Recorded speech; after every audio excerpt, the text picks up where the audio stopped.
seleksi ASN P3K dari tahun ke tahun. Pada prinsipnya kami bersama PAN RB dan Panselnas melakukan evaluasi sehingga ada perubahan mekanisme setiap tahun. Perubahan mekanisme ini sebenarnya bagian dari evaluasi yang sudah dikerjakan. Tadi Pak Deputi sudah menyampaikan bahwa kemudian ada observasi dan lain sebagainya, perubahan yang tertuang dalam Permen PAN RB maupun Juknis Permendikbud itu adalah dasar dari evaluasi yang kita lakukan. Kemudian terkait dengan pertanyaan apakah ada bagaimana terobosan tadi sudah disampaikan oleh Pak Menteri. Begitu Kang Ferdi, nanti data ada sudah saya sampaikan. Jika untuk membreakdown sampai ke tiap jenjang dan daerah, kami perlu waktu 1 minggu untuk mengirimkan kepada Bapak. Kemudian untuk Pak Hairul Amri dan Pak Nur Promosidi, terima kasih untuk masukannya. Jadi karena memang saat ini dengan kerjasama yang baik dengan KL lain, itu sudah banyak formasinya, 278.000. Namun memang kami masih perlu 1 ronde lagi dan permohonan kami sudah diterima oleh Pak Deputi untuk dibuka lagi agar bisa mengakomodir lebih banyak lagi P1, sehingga tidak ada lagi yang tersisa. Sedangkan ini sekaligus terkait dengan jawaban kepada Kang Dede untuk yang kemarin dibatalkan, itu sebenarnya bagian dari P1 yang secara keseluruhan memang harus kita tuntaskan. Oleh karena itu, karena masih ada kira-kira 26.000 lagi yang belum terakomodir dari usulan 2023 ini, kami memohon kesediaan untuk dibuka kembali untuk usulan formasi berikutnya. Kemudian untuk Pak Andi, tadi ada pertanyaan mengapa mereka mengundurkan diri. Jadi kami memang tidak mendapatkan data alasan mereka mengundurkan diri, tapi berdasarkan ini pendapat pribadi, kemungkinan mereka memang mendapatkan pekerjaan yang lain, atau ada kemungkinan mereka ada yang tidak mau ditempatkan di daerah lain. Itu sudah ada masuk yang masuk alasan yang satu adalah itu. Sehingga untuk tidak ditempatkan di daerah lain, mereka memilih untuk mengundurkan diri. Kemudian untuk tenaga perpustakaan dan teknik lainnya itu mungkin nanti Pak Deputi yang bisa menjawab terkait dengan apakah dimungkinkan untuk tenaga perpustakaan dan lainnya untuk bisa dibuka di seleksi ASN P3K berikutnya. Kemudian untuk Prof. Zainuddin, terima kasih untuk saran dan masukannya. Kemudian satu lagi untuk mengklarifikasi untuk Kang Dede, bahwa sampai sejauh ini di data kami tidak ada guru yang ditempatkan di luar provinsi. Jadi semua masih dalam provinsi.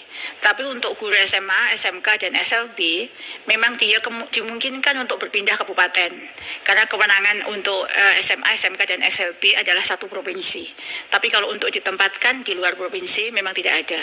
Jika memang ada, mohon kiranya datanya itu bisa kami terima, sehingga kami bisa cek. Terima kasih Pak Menteri, mungkin itu tambahan informasi dari saya. Bilang masih ada satu tadi tentang itu Bu, yang banyak lulus Provinsi Indonesia Timur itu loh. Kenapa tidak dengan yang lain dan kenapa bisa, apakah standar pertanyaannya tidak sama atau gimana? Makasih. Baik, terima kasih Pak Adi. Jadi kalau untuk daerah timur memang kenapa ada formasi yang banyak yang tidak terisi? Yang pertama memang guru non ASN-nya sedikit yang ada di sana. Sehingga ketika kita buka untuk P1 sudah terakomodir, P2, P3 sedikit. Sehingga kita buka untuk pelamar umum. Pelamar umum itu dites melalui tes. Dan kami memberikan afirmasi 100% bagi mereka yang punya sertifikat pendidik. Dan ketika mereka masuk melalui jalur ujian itulah memang tidak terisi. Tapi pada prinsipnya memang karena tidak tersedia guru di sana. Dan sistem kita tidak memungkinkan untuk memindah daerah dari provinsi lain yang kelebihan guru ke provinsi yang daerahnya kekurangan guru. Jadi memang dibatasi ruang lingkupnya satu provinsi, sehingga tidak ada, jika dimungkinkan untuk pindah dan mengundang kesediaan bagi guru-guru itu untuk mengisi daerah lain, itu masih dimungkinkan, karena memang di provinsi lain kelebihan, di sana kekurangan. Begitu Pak Adi, terima kasih. Terima kasih Pak. Ya, terima kasih Bu Nunu. Jadi Pak, mungkin untuk menekankan beberapa poin. Kalau ujung-ujungnya semua rekrutmen guru itu dilakukan secara lokal, ya kita bakal muter-muter aja di sini terus Pak. Kita mencarinya di lokal, tapi tidak ada guru yang sesuai dengan kualifikasi di situ, tapi tidak bisa mengimpor dari provinsi-provinsi lainnya, dan akan terus saja siklus ini, terus siklus literasi semakin merendah dan lain-lain. Dengan adanya implementasi tahun 2024 ini sistem baru, sekarang talenta guru itu otomatis nasional.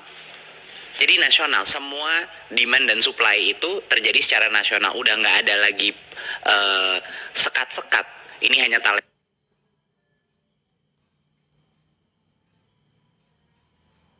di kabupaten ini, di provinsi ini, sekarang secara nasional. Dan itu hanya bisa tercapai kalau formasinya ditetapkan pusat, dan kalau database talentanya itu nasional, terpusat. Nah ini jadi terima kasih untuk banyak masukannya mengenai nama atau istilah. Mungkin kita mengerucut kepada database talenta guru, ya, mungkin itu menjadi nama yang lebih tepat. Terima kasih untuk masukannya. Dan tadi mungkin satu poin terakhir saya adalah banyak yang merasa ini seolah-olah ada rencana baru dari yang rencana lama, tapi selesaikan dulu dong yang masa-masa lama. Ya jelas. Maksudnya kenapa kita membuat solusi permanen ini adalah karena kita sudah mengantisipasi realita kemungkinan besar udah mentok di tahun ini. Karena tidak ada formasi yang akan muncul. Jadi kita mengantisipasi, ini kan ada kesempatan terakhir nih Pemda untuk mengajukan formasi. Tapi kita mengantisipasi bahwa tidak akan sampai ke target kita.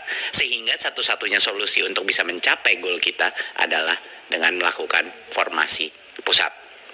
Begitu Bapak Ibu. Jadinya ini bukan masalah menciptakan ini baru, tapi untuk mencapai ini saja, yang masalah yang udah ada tidak mungkin tercapai. Tahun ini pasti mungkin kita salah. Alhamdulillah kalau kami salah dan ternyata formasi lengkap dari Pemda, ya kan? Mungkin ada terjadi, tapi kemungkinan besar tidak. Jadi itulah yang kita antisipasi dengan solusi permanen gitu. Tapi pasti akan ada resiko mentok di situ berdasarkan formasi, tidak mungkin akan bisa diselesaikan.